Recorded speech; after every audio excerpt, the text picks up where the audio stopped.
Thank you all for being with us. Really appreciate you taking time from your day to be a part of the Dane Arts by Local 2021 presentation and workshops that we've been doing for 21. This one's pandemic and the pivots and the causes and troubles of what has happened within this crazy time right now. I'm Mark Friday. I'm the Director of Dane County Arts and Cultural Affairs, also known as Dane Arts, which rests in the heart of county government. I have the pleasure of serving within the executive offices, and I report directly to County Executive Parisi, who, by the way, I have not seen since February of 2019. Dane Arts mission is to support the arts, history, and culture of Dane County, and it's my job to continue to raise the visibility of the arts across disciplines, to show the economic, cultural, creative, and community impact the arts generate across all arenas. And I think it's significant when 71% of CEOs across America want two critical skill sets coming from people that they hire. They want them to be innovative and creative. And I have an MBA in finance from UW-Madison, and creativity has nothing to do with finance unless you want to be creative with finance. So it's all about the arts in the creative economy. So thank you all for being here. We started Dane Arts by Local in 2014 as a night market. It was Madison's first night market, and it quickly grew to a 2-day art market for the support of artists who really wanted more than a night. And we moved it out of Madison in 2017 to Yahara Bay Distillers. And for 2 years, we were there doing a 2-day art market, which was very successful as well. In 2019, we started adding workshops and classes when we partnered with Promega, doing a 4-month exhibition at Promega, which was really well received. And we had hoped in 2020, we would continue to do the exhibition at Promega as well as extend our classes. In 2020 of January, when we annually meet to look at the upcoming year, we decided that the market appeared to be saturated with art markets. So we were really going to focus on classrooms and workshops for individual working artists across disciplines, as it's been mostly visual artists, but we want to extend it to the other disciplines because Dane Arts' job is to support the arts across all arenas. So we moved it in 2020 to mostly online classes and programming, but then the pandemic hit, and of course, the rest played out, as you know, that everything is online today. But we are thrilled, really, to have the three of you here as my guest for this presentation. I mean, you guys are doing incredible work across the community. You're just amazing as artists as well. So let me introduce the folks that we have. First, I want to thank Olivia Wisden for being the PR person for DABL, and Adalia Hernandez Abrego for being my part-time staff person, and of course, Sarah Coward for coordinating the art market and DABL this year.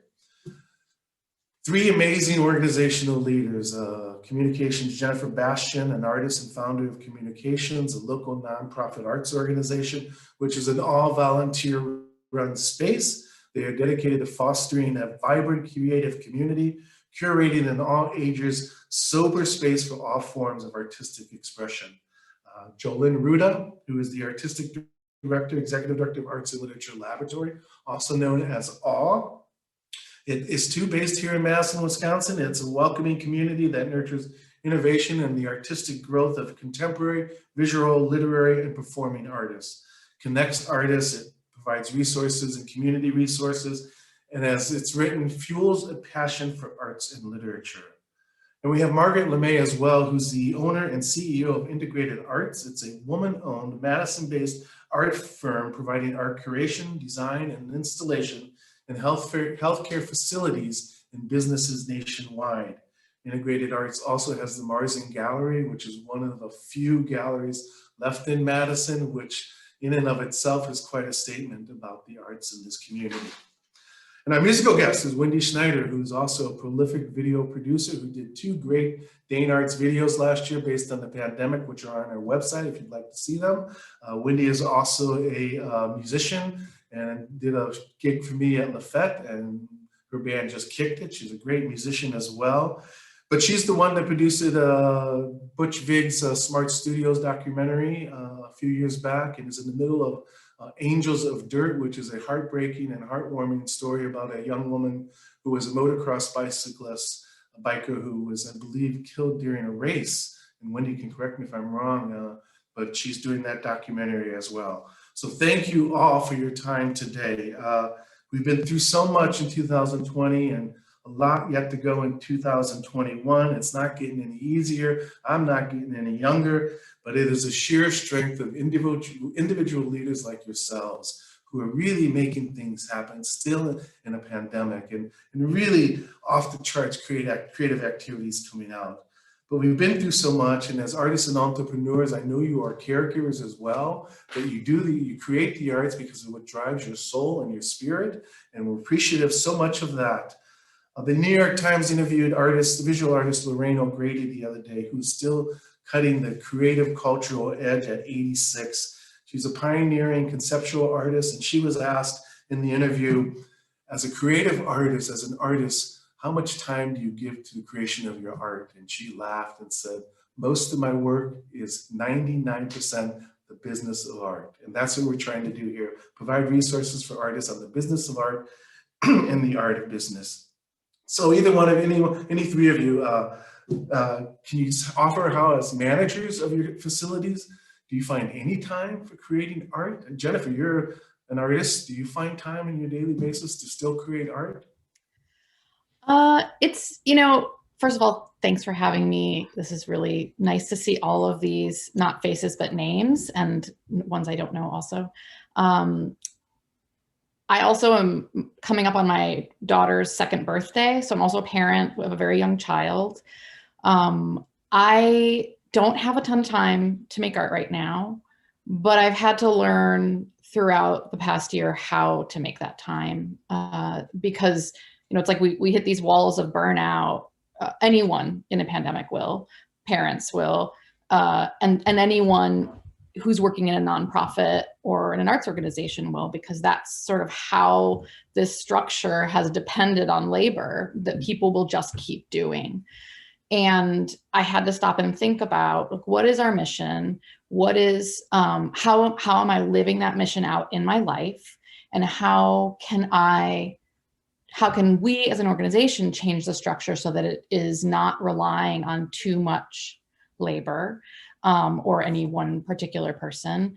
And how do I then bring that into my personal life and think about what my priorities are and make space for my own creativity, because that will only help me be a better colleague to my peers. So you're not creating that much art right now, other than rearing a child, which is enough work in itself in a pandemic. So I honor you and respect you for being able to do that. Jolynn, you as well. But I don't know, Jolynn, if you're a practicing artist, or you manage as an administrator for the arts? Yeah, I have to admit that even the first time that I started Arts and Literature Laboratory back in Connecticut, that was the time when I was trying to balance being a working artist as well as, starting Arts and Literature Laboratory. And it was probably only within a year into it that I sort of realized that I couldn't do both. And that's just, a personal choice that I made to sort of give up my studio practice, because I noticed that I just wasn't spending time in my studios. I was renting studios and then never stepping foot in them. So, I've just really found, a lot of joy in my creative practice being Arts and Literature Laboratory and helping to make sure there are opportunities for other artists. And I love that. And it is critical because theaters have an artistic director and a managing director, and that's because it's really hard to do them both. And I know individual working artists in Madison and Dane County have difficulty in managing their work, which is one reason Dane Arts is trying to provide these resources to help. So at least you recognize that, and it is a creative career as an administrator. Someone's got to clean the bathrooms and wash the floors and organize the paperwork. I mean, it's not something many artists want to do on a regular basis. So thank you. What about you, Margaret? You have a for-profit business, Integrated Arts, selling to healthcare and other businesses worldwide. How are you managing what's going on and creating time? Sure. Thanks, Mark. Pleasure to be here as well. Well, my studio practice never really materialized too much right after college. And as I was raising a family and starting a business, the business and family really took precedence. But my kids are grown, and the business has kind of sprouted its own wings. And I'm just this past year really taking time to get into my studio, organize my supplies, and take time to just reflect and meditate on what are the things that I want to explore. How do I get back into it? Because after not doing it for literally decades, it's daunting. So I'm taking baby steps and surround myself with creative people and create that practice sometimes together. Because if you have a creative buddy, that kind of helps, force you a little bit into, okay, I'm going to bring my sketchbook. We're going to do some drawing this weekend. So I'm excited to be diving back into a creative practice. And in the meantime, having a business and working with so much talent just has been a joy. Yeah. Well, I appreciate the fact that all three of you are still doing the work that you need to do, because it's critical. If there's anything missing in Dane County and Madison, it's artists like yourselves who are committed to making this work. And it's appreciative that you're doing this, because you have personal lives. It's a given. I don't know how much time you give to your personal lives, because managing an organization is huge in itself. So how have your artistic practices changed? I know you're not able to practice as much. Are you rethinking the line of art that you created? Are you finding new revenue streams for creating your art? Is there other activities going on with the management of your art currently? Jennifer, Jolene, Margaret? I can definitely speak to that. As someone who's done both traditional film photography and community practice art and installations, a lot of my work has focused on community and how to make spaces for people to feel vulnerable and connect. And so really my role of communication, I can't speak for anyone else there, has really become a huge part of my practice. And it's, it can be a little hard to sort of draw, where's the line between what I'm making for myself and what I am making with my collaborators for the community. But I'm trying not to struggle with that right now, because I think that both things are necessary for me. And I see a lot of it as mutual aid work that I am willing to give. And that's the skills I have to offer my community. I can't be at protests all the time. I can't, be on the phone to senators. There's things that I want to see change in our community, and my way of doing it is through my art practice and through communication. Jolene or Margaret, do you have anything to add to what's happening with your world? Yeah, well, my world on the business side, the gallery, we have a wonderful exhibit that I was inspired by the protests and the murals that were downtown Madison last summer. When I saw one of the murals, Silence is Violence, I realized that sooner than later, the cameras were going to go away, the protesters were going to go away, the murals will go away. We have to keep the conversation going. So the exhibition we have in the gallery currently is based on those artists and supporting Black Lives Matter. And before this, when I opened my gallery here in Madison back in 2014, we earnestly tried to make it a space where people were welcome. We did monthly exhibitions. We reached out to the community. But after a few years, it was very evident to me that it was difficult to support that type of venture without the means necessary, right? Sales, straight out.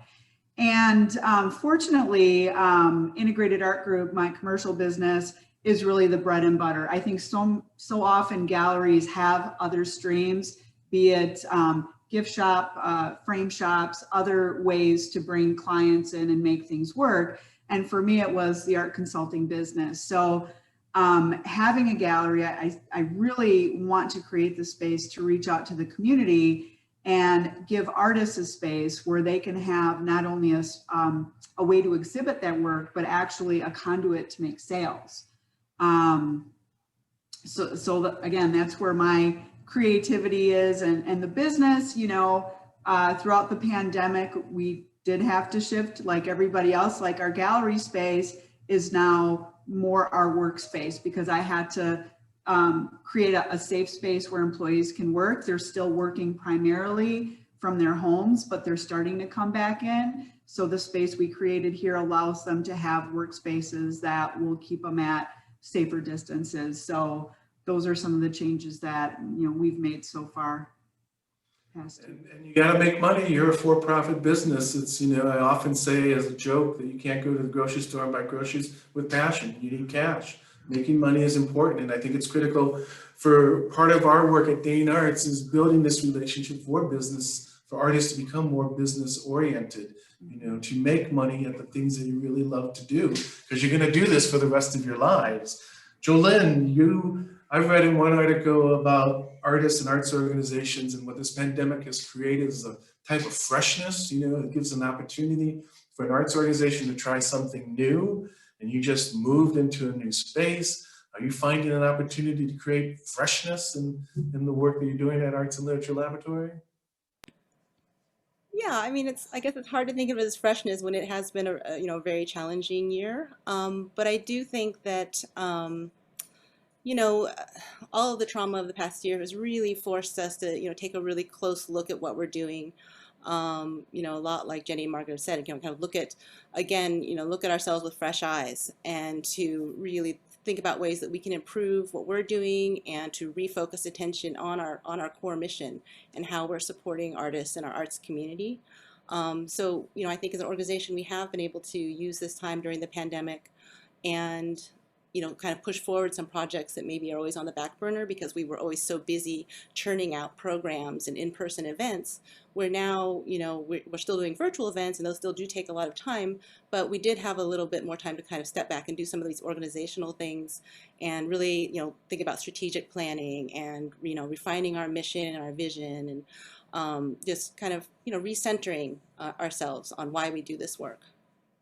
The house cleaning that we never really like to do, but we end up doing because right now we all have a lot of time to really focus on that. I completely understand having to rework your paperwork and your administrative duties and your manuals and how you run the mission, the value propositions. And right now is a good time. So there are some silver linings to this. But thinking about next steps for all your organizations, in-person events, I think, are still months away. I know that La Fête de Marquette is making a decision on March 15th about whether or not they're going to have La Fête. And I know there's probably going to be very, very few festivals. But on next steps and activities, since we know that it may be months before we can have any in-person events, and even then they're going to have to be carefully managed. How are you keeping your memberships engaged? What steps are you taking to keep them informed and a part of your organizations right now? Sure, I can speak to that, Mark.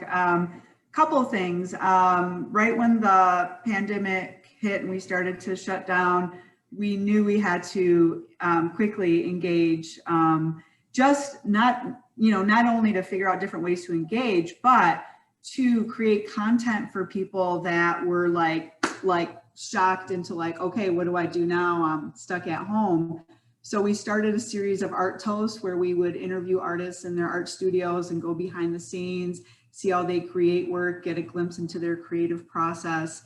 And that's been really successful, and it's blossomed into many events, like one we're doing tonight, doing a film screening with an artist. So, you know, quickly figuring out how to engage people from a distance and virtually, really increasing our marketing efforts has been important as well.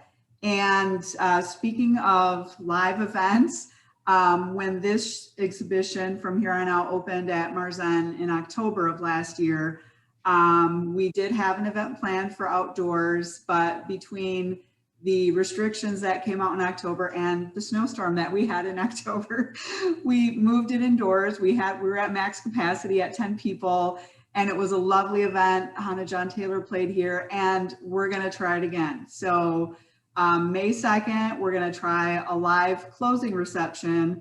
It'll be, again, managed as safely as we can with the criteria that we'll follow.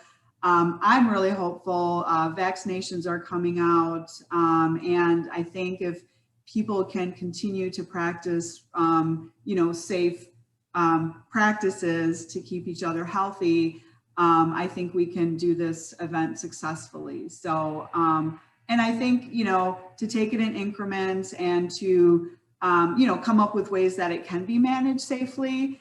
We're just going to have to try it, so we may be one of the first coming up in May. Jennifer, how are you keeping your members engaged? I can go first. Well, we have a pretty good following on Instagram, specifically in terms of social media. A lot of people who are interested in the arts, who are musicians, who make art themselves. And we've tried to really cultivate that, even though we know that Instagram could suddenly not be helpful based on an algorithmic change. We realized pretty quickly after the first couple of months where we realized this isn't ending anytime soon, we have to shift our focus. And we went from doing these community solidarity kits that were like art kits to make yard signs for our neighbors, to, okay, longer term, what can we do to change our revenue streams so that we can stay alive? Because the goal is to survive as an organization until 2 years from now, when it feels super safe, hopefully, to have people in our space. We have a small space. At least 75% of our revenue came from live music before the pandemic. And that's a huge amount of money to make up. So we had to think, how are we going to increase sales in our shop where we sell local artists' work? How are we going to shift to an online shop? And what other options are there for revenue? So we tried out doing virtual markets on Instagram, and they became successful enough that we decided to go ahead and do an online shop. And Sarah Meredith, who I see on this call, really ramped up her volunteer efforts and assisted us with getting the shop going online. And then we had a debut, and it was right before the holidays, and people in our community really showed up to buy local art. And that was a huge part of how we survived the end of last year. We also realized that we could use the space, our live room, which normally is only for like exhibitions and then live music. We have started publishing. And so we have risograph machines. We are changing, what we are doing in the space in a way that is flexible, and there's potential to do live music again. But right now we are going to be publishing. We're doing visuals as well as words is how we're sort of separating it. And then we are also starting a print collective where artists, commercial artists, and small businesses like Olivia's business Underbelly can come in and get trained on the risograph machines and be a part of a collective of printers. And so that's another revenue stream that not only helps communication stay alive and pay rent, but also breaks down barriers that exist for publishing for artists and writers and really anybody who wants to get their word out in the street. Wow, really amazing way to pivot on this pandemic. We have a presentation coming up in a few weeks with Starting Block Madison, because we want to partner with them because they are trying to build their artist resources in a mostly white male dominant for-profit paradigm. So what you're saying right now, Jennifer, kind of aligns with what we hope we can do with Starting Block, and maybe involve communications as well to get artists these kind of business opportunities to strengthen their work as artists. So I'd love to hear more about that. Jolynn, how are you keeping your artists engaged? I want to go to your one last statement before I bring Wendy Schneider on, but how are you keeping your folks engaged there?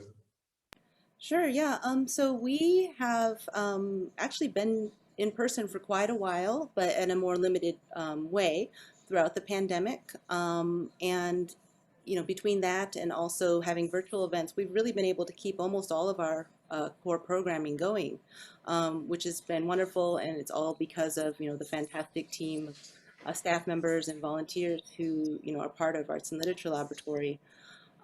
So we have, gallery hours where people can, safely come into the building. And I know a lot of this is, because we were fortunate, we were both it was bad timing to open this new building during the pandemic, but we're also very lucky to have this new resource during the pandemic because it is so much larger and has a new HVAC system, and so we can, we can spread out and feel safe, and it's clean, and all these things. So we've had 7 artists working in studios up on the 3rd floor throughout, so they have privacy and can be with masks and creating new work. And we've been having virtual write-ins and poetry readings, and Borealis, our education outreach director, has done an amazing job creating virtual youth arts programs as well as partner programs where we can have teaching artists working with different community partners to help reach more underserved youth. And Jim Kroll was doing a documentary film discussion group to kind of create community around that, again, because he couldn't do his Mills Folly micro cinema screenings. He found a new way, to stay in touch with that audience. So we're just trying to find new ways where we can engage with people. Our concerts, instead of in person, we've been doing live streams, and so we've been, really busy, and I feel very fortunate that we've been able to keep so much going on. And at this point, I think we're planning. We actually just had the Willie Street Chamber Players hold some of their micro concerts on site as well, where they had 2 musicians and 2 audience members at a time with lots of space in between, and they felt really safe in that environment. So there may be a few more things like that, and then thinking about returning to some more in person, we hope, as things improve. Great. What support from Dane Arts? And I encourage communications to come to Dane Arts and see if we can help support the projects that you're doing, because really it's my goal to help as many individual artists as possible. And you guys are struggling on shoestring budgets. It just drives me nuts. I don't know many for-profit businesses in corporate America that have volunteers doing the work. It's all paid gigs for these folks. So let me take a break. I want to take a little break. So we bring Wendy Schneider, a musician, on to do just a song that she's created for us, just as a little break. Are you ready, Wendy? Yep. All right, let it roll. Rock and roll. I think so. Is my head cut off? No. Looks good, Wendy. This is Joe over here. Thanks for having us today. Very engaging conversation. Very, very relevant. This is an old song done in a fishbowl as a 2-piece.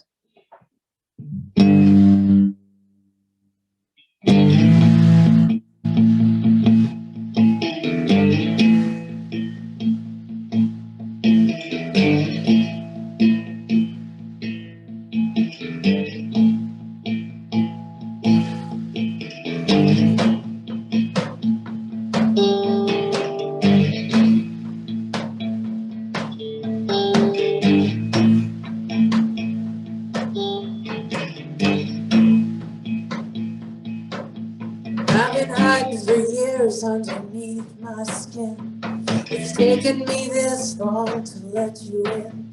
You wanna dance with me, I can dance with you, but I can't promise anything else I'll do.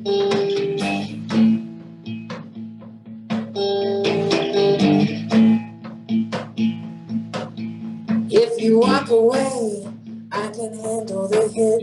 If you're bored with me, I don't give a shit. If your eyes look down, was it meant to be? If your heart's not in it, you're not in me. Give me more. Give me more this time. Give me more. I want millions.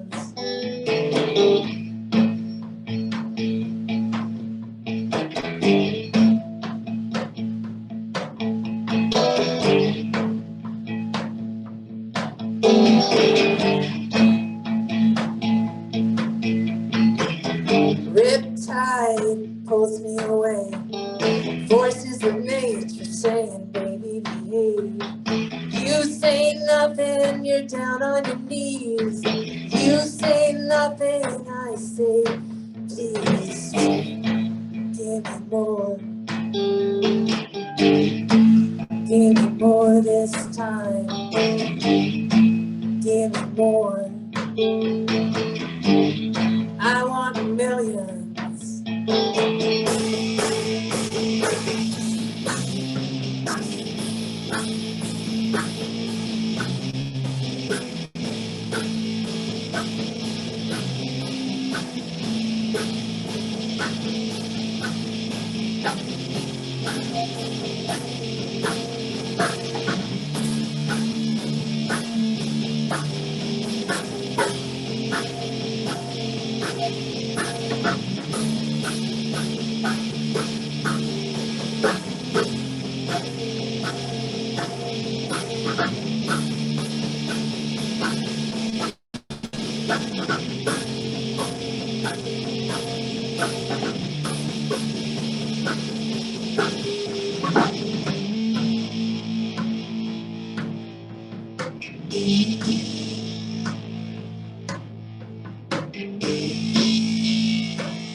Angels keep looking down on me, shaking their heads 'cause of what they see.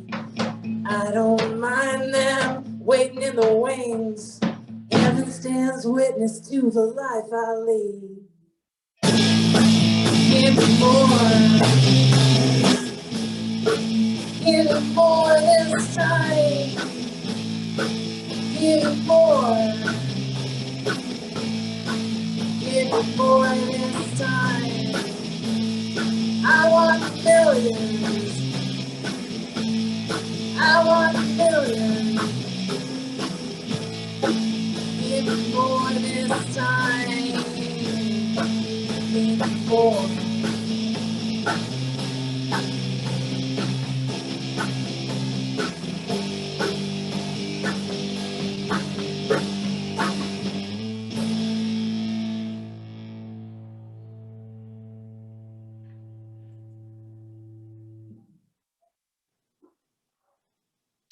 Ouch, Wendy Schneider, thank you so much, Wendy.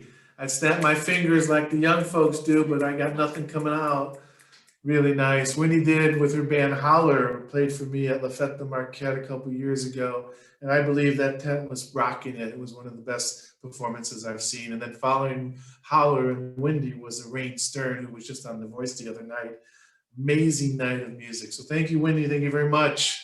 Going back to our conversation, you were all talking about being on Zoom and trying to engage your membership, but I also read that a lot of organizations are finding their reach because everything's being done online. New members, new audiences, you know, folks that may never have come to your event because they wouldn't have made the trip or paid the money to be at your event, are seeing it all online. Do you find, any of you three find new audiences or new diversity coming to your spaces now because everything's being done online? Has that happened at all?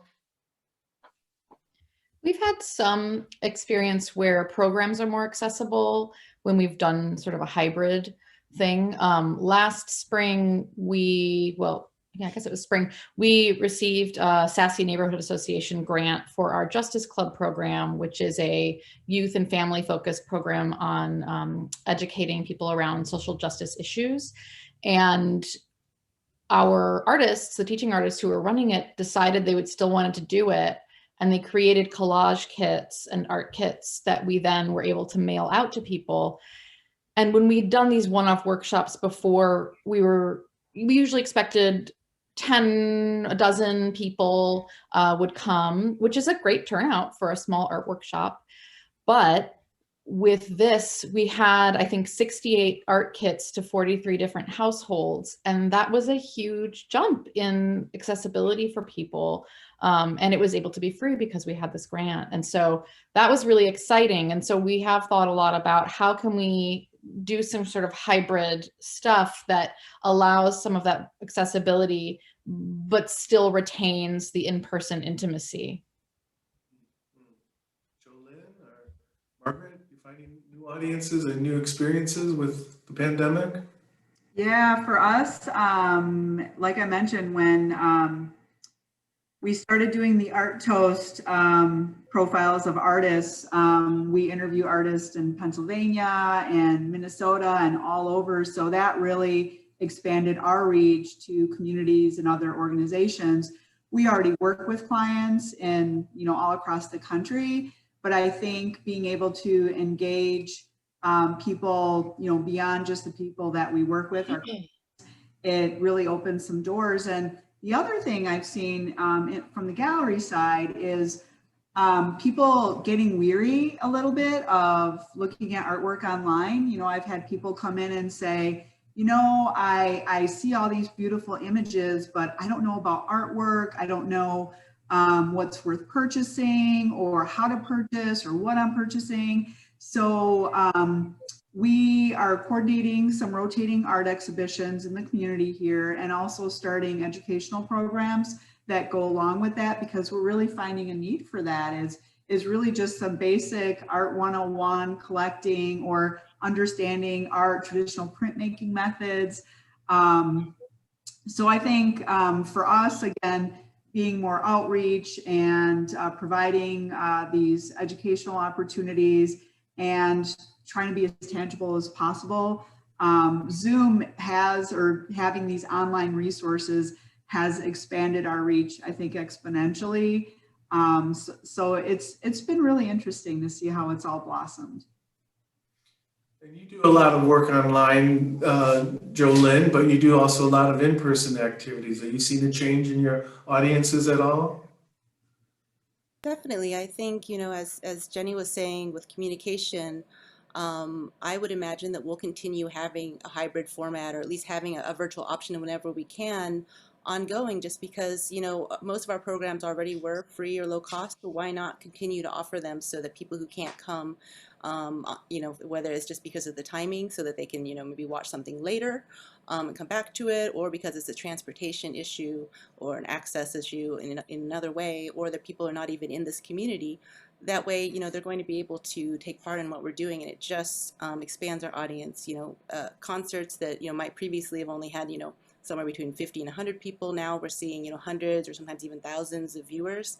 And, you know, it's fun to look at the data. I'm sure both Jenny and Margaret have done that. And you see, you know, people from all different countries are tuning in to, you know, to catch some of these. And we'll see, you know, comments in the chats where people are watching live from other countries and, you know, responding to what's happening. And that's something that never would have happened when we were just in person. So that is wonderful. And, you know, we have a weekly writing group. It used to just be monthly, but it's been super popular. It's just a way for people to be able to come together and, you know, have that sense of community, even though it's, you know, in Zoom for a while. And they, you know, they turn off their cameras and they just write in a Pomodoro method, and then touch base again and talk a little bit and then go write some more. But, you know, just these things that we can do, you know, to stay in touch with each other. I can see us continuing to do that because it's so convenient to be able to just turn it on your computer and not have to drive across town or, you know, try to find parking and things like that. Or put clothes on, you know, you don't have to do that either. Which is pretty interesting, because right now I'm hearing that the new indoors is outdoors, but that's really tough in Madison in the Midwest to do too many outdoor activities. But I know that that's been part of some of your plans. I mean, there is no going away from Zoom or this hybrid, as you're saying. Absolutely, it'll continue. But I think some of you are you planning the outdoor activities as well, Jolynn? Is that what I remember you saying?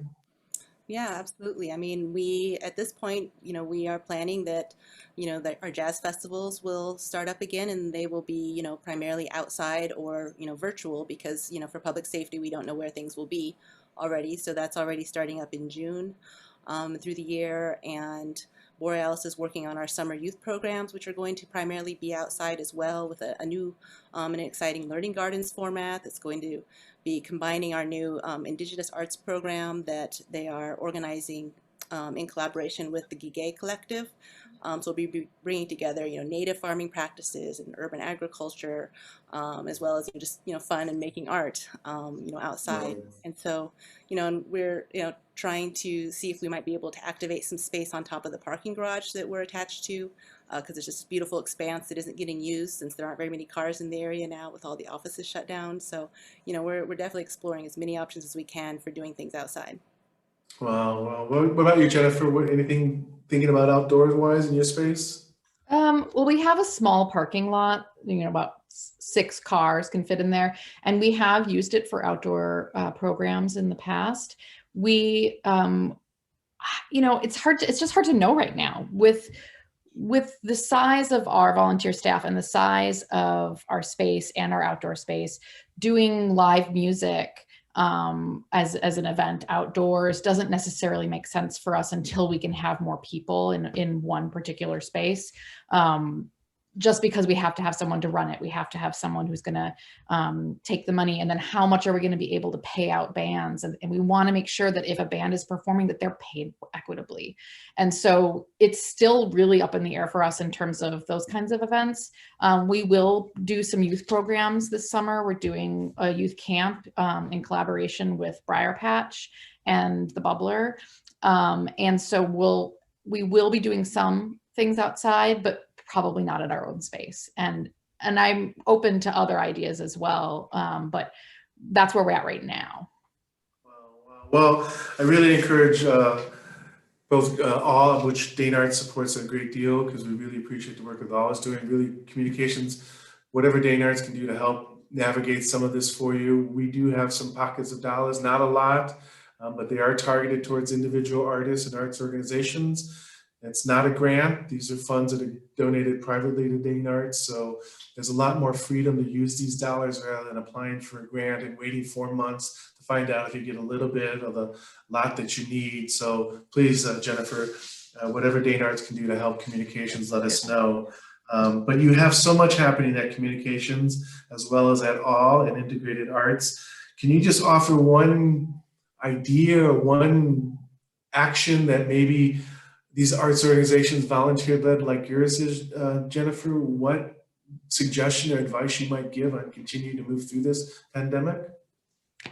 I think that the biggest thing for us to consider is the way that we have been working, the way that we want to work in the future, and really think about the people that we affect by all the actions we take as an organization, how we can build more sustainably, and really think about this, as hard as it is, as an opportunity for change in a productive way. Jolynn, your space is new and it's much bigger than communications, which is a volunteer organization, and that's amazing that there are these volunteers. I'm not surprised, because if people are so passionate about the arts, they're going to just do it no matter what.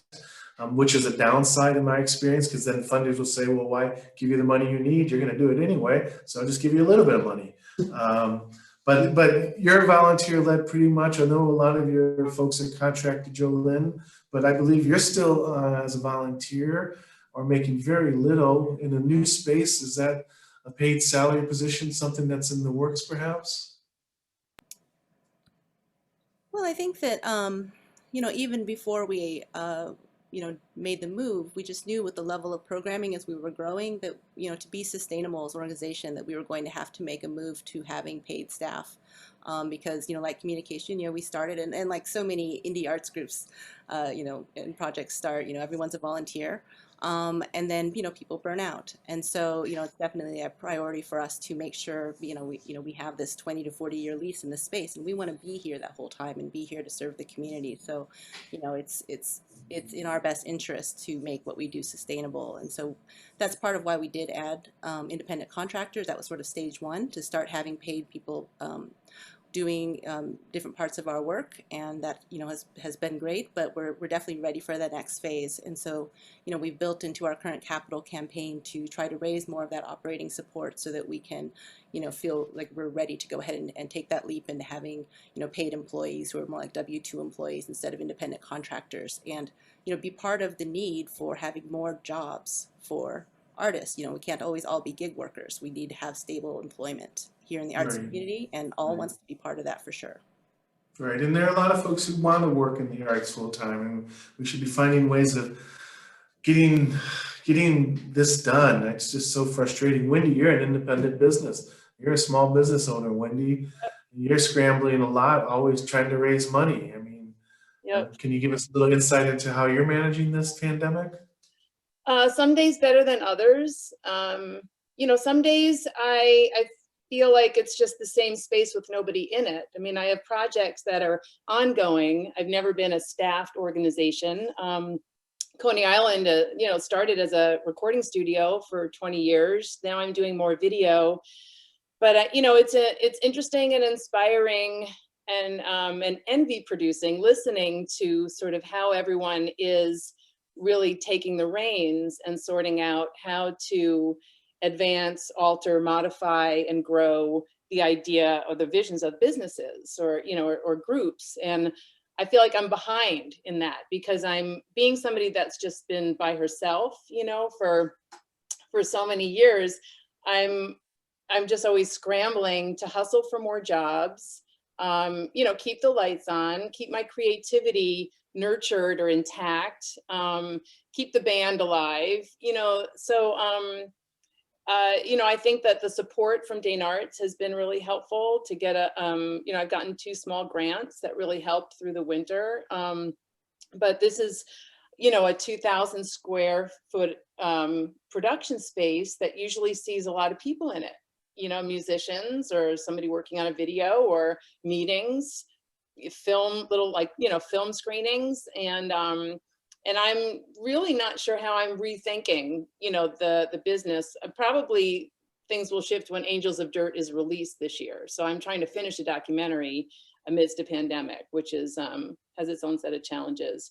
But you know, when you just talk about strategic planning, gosh, I mean, I'm up for coffee with anyone who wants to just shoot the shit on how to better do that in this space or other collaborations that could come up with Coney Island and other groups. I mean, I don't know where the studio fits, you know, in this new world, but it's, you know, I'm resilient, Coney Island is resilient, and the story of Coney Island and the relationships that Coney Island has are very real. And, you know, they span 25 years. And so I think that I need to establish my footing, which I continue to do, you know, but we're all still here, which I think is sometimes footing enough, you know. Well, you are one of the hungriest artists I know. Dane Arts supported the work, not in a grant format, but supporting it through private funding because you were on the call to me more than once a day. And I appreciate that because what you got? Yeah. you know, people that don't know about Dane Arts, it's often, I can't force you to contact Dane Arts, but when you do, we'll do whatever we can to help. But you have always been one of the persons, Jolynn has been one of the persons, I have a good relationship with Margaret. I hope Jennifer in communications reaches out to Dane Arts because we don't know everything, but we're trying to do our best to help as many folks as possible. So I think you are really prolific in the work that you do. So we only have a few more minutes left. I wanted to get one more song in from you, Wendy. Okay. But as you get set to go prepare for that, here's my one question to the 3 executive directors of your organizations. We'll get that. City of Madison and Dane County as government agencies could be doing more to help the arts and individual artists in particular. I think we rank 50th in the states of giving, you know, right behind the SWAM is what I always say, giving to the arts like 10 cents to the dollar. Do you have any suggestions for the City of Madison or Dane County on how we can better serve the arts other than more money? I can jump in just by saying that I think, you know, other than money, I mean, we just need to build a better infrastructure to support artists and writers and musicians. And, you know, I don't know all the answers to this. I know that there have been, you know, different meetings going on and with the Community Foundation and Dane Arts and Madison Arts Commission, everyone's, you know, trying to look at different ways to do this for the community. You know, we've seen during the pandemic the need for more of a safety net for artists and for gig workers generally, that you know, as soon as a crisis like this happens, you know, who are the least supported in this and the most vulnerable, and especially, you know, Black and Indigenous and people of color and LGBTQ, and you know, and then, you know, if they're artists and musicians on top of that, I mean, there's just been such you know, such a crisis for people in the arts community. And so, you know, even at normal times, you know, having the kind of benefits that people with other types of employment have, because artists are professionals. And so I guess it's, it's that sort of, city and county level recognition. And I think, Mark, you at Dane Arts are always doing this, of wanting to recognize artists as professionals. And that's the whole purpose here of DABL as well, to get people thinking as business people. So, the work that, you're doing here to try to get people to invest in artists. So it's not just, asking for money, it's asking you just, to buy the work and support the creative work that's being produced here in our local community. And, are there policies or things we can do to create more affordable space? Because that's the other thing that, I think people are seeing as they've been kind of isolated in their homes. Artwork is something that you can't always, some people do, manage to work in their studios at home and, it's surrounded by everything else, but a lot of different types of practices need to have other types of space for performance and rehearsal, or, the types of materials they're using. And so we just need more affordable space. Yeah, I would totally agree with that. I think Jolyn has summed up a lot of what I would say as well. I think also that the city and the people who are policymakers also need to make the case to people who aren't in the arts why they should support the arts. It shouldn't be on artists to always be doing that work. It needs to be on policymakers to understand where the value is and to show it to the rest of the public, because artists are too busy hustling to have to be educating. It's like it should not be on the people with the least to do the most to educate others. And I think that's a struggle that the arts fall into, as well as other marginalized groups. So I think policymakers could do more with that. And we should have maybe an assistant for our one city arts administrator who works her tail off. But I think educating the entire state, and not just people in Madison and Milwaukee as well, is important. And at the same time, we need to get more arts people running for public office, serving on boards and commissions. I know none of us want to do it. None of us want to wear masks, but it's something that we just got to do to improve the makeup of how we're handling and dealing with artists. Margaret, do you have a comment on what city or county might be able to do? Sure. I just wanted to add that percent for arts, or if there's a way to get businesses bringing arts into their spaces as well. Like Jennifer and Jolyn mentioned, it's not just about getting funding, but it's about creating an arts community. And as you mentioned at the beginning of this broadcast, is that CEOs want innovative and creative people, and to create that type of atmosphere in the space by bringing art in is a way to do that as well. And I have to put a little bit of onus on artists too, because they're some of the hardest working people I know. And because they create so much work, oftentimes they are asked to put their work out there for free. And so artists also need to understand that their work has a value. They need to be compensated for the work they do, and people should appreciate that. If they value themselves, the people that ultimately buy the work will value them as well. Thank you. Great statement, you all. We're going to shoot over to Wendy. I don't know if there are any questions. We may run a little bit over. Sarah can let us know if there are questions that any of the audience members have. But thank you so much for this short time to hear your thoughts and give me an opportunity to know better the work that all of you are doing, as well as our listeners. But we want to cut to Wendy for her one more song, Wendy Schneider.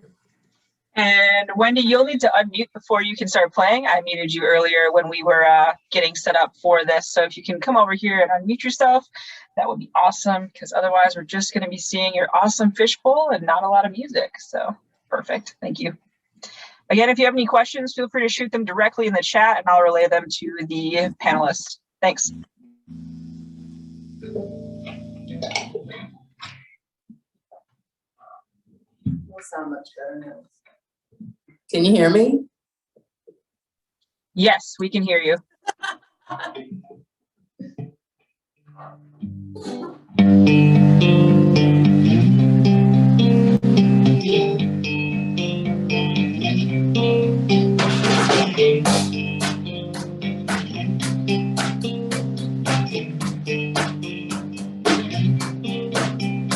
If I told you the truth, what would you do? If all along I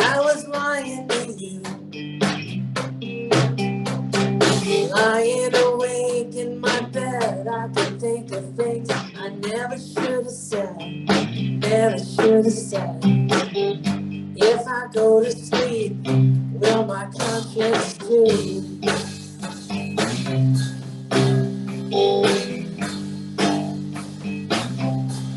If I was never here,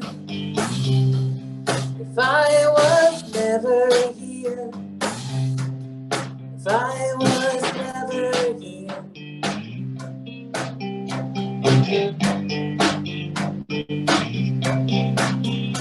if we never gave in, I wonder where I would be.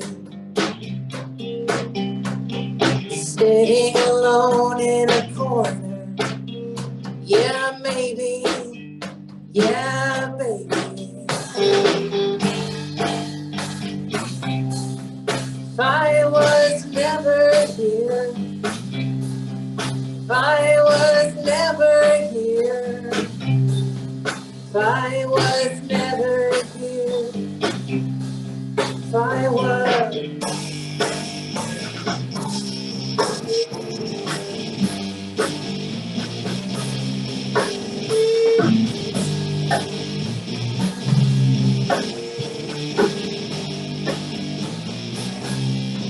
Spending my time,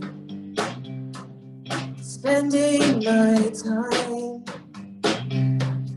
spinning around and round and round and round we go.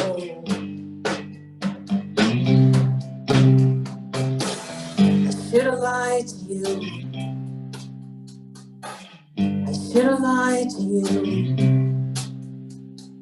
I should have lied and lied and lied and lied and lied and lied. If I was never here, if I was never here, if I was never here, if I was never here, if I was spending my time spinning around and round and round and round we go.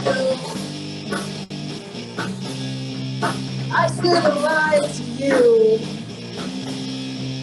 I should have lied and lied and lied, spending my time, spending my time.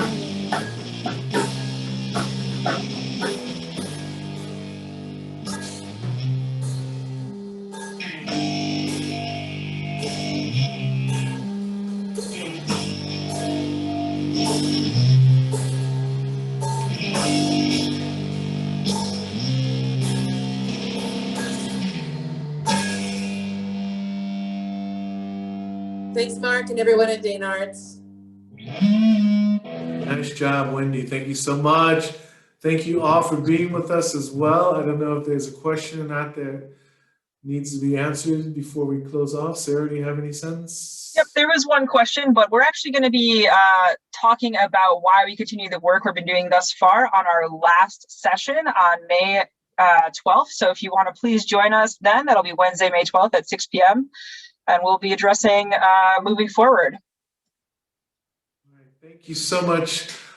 Really appreciate hearing this information that you have to give. And please call on Dane Arts to help as best we can with limited resources that we have. Sign up for our newsletter, go to our website, make sure you support the mural program, Dane Arts Mural Arts. Make sure you support DABL. We also do DADA, Dane Arts Dance Arts, with Liz Sexy. So we're trying to do as much as possible to have help as many individual artists as is possible. So thank you for being with us today.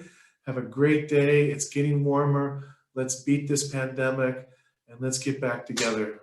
Thank you, everyone.